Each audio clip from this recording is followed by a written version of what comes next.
السلام عليكم إخواني، أخوكم عبد اللطيف من المغرب، مدير مجموعة الكناري والحسون. بما أننا في فصل التزاوج والإنتاج، اقترحت أن أقدم لكم خلطة سريعة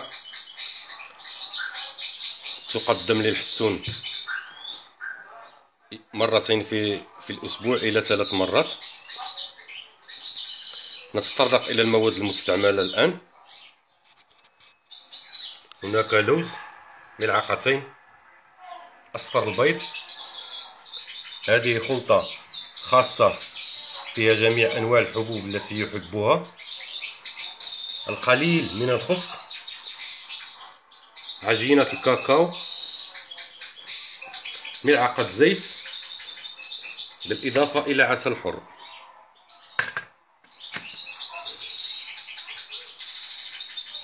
هذه محكة نستعملها للوز والبيض.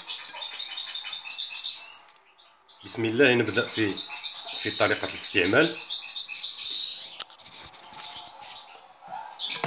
نأخذ اللوز أولا يحك،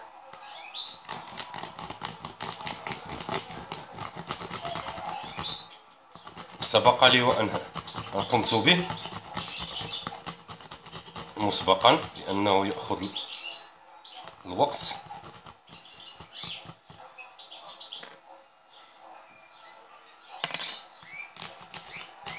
فقط لكي تتعرفوا على الطريقة الصحيحة.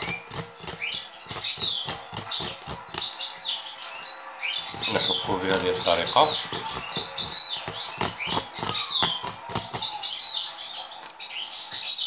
هو جاهز.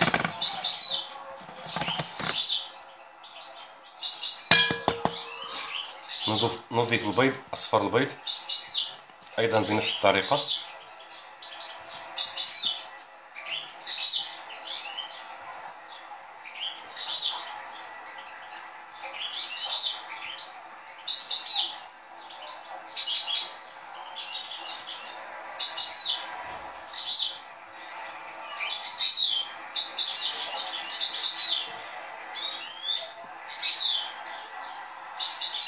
وهي جميلة جدا في وقت الإنتاج،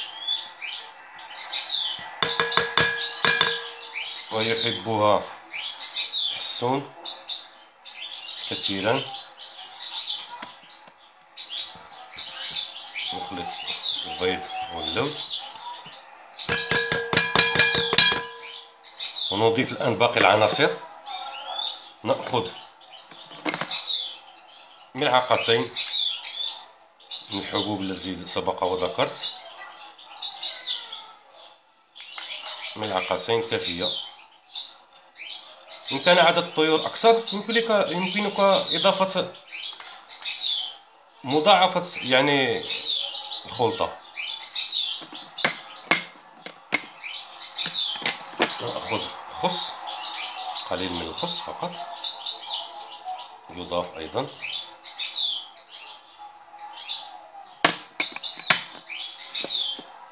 خلطة الكاكاو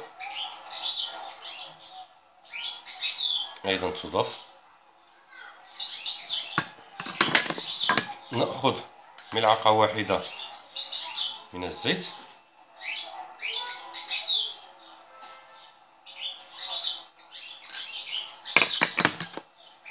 وملعقة من العسل.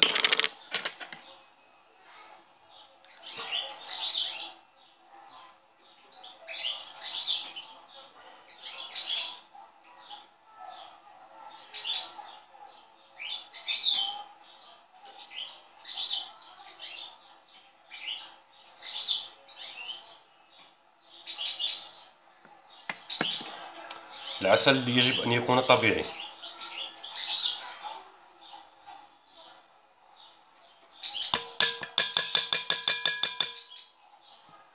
بهذا نكون قد انتهيت.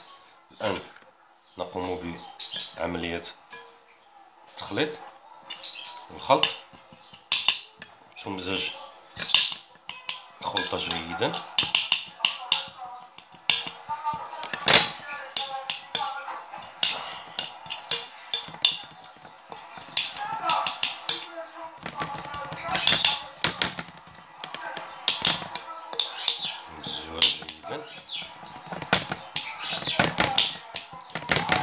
أتمنى أن تكون قد نالت إعجابكم، وأظنها سهلة وفي المتناول لأي شخص.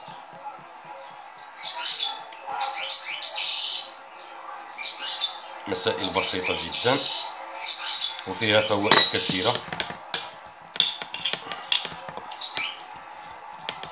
ويمكنك الاحتفاظ بالمواد بالباقي بعد إعطاء طبعا للطيور. يمكن لك إن تبقى شيء يمكنك تقديمه إلى وضعه في الثلاجة مبرد. الآن الخلطة جاهزة للتقديم. والسلام عليكم ورحمة الله تعالى وبركاته.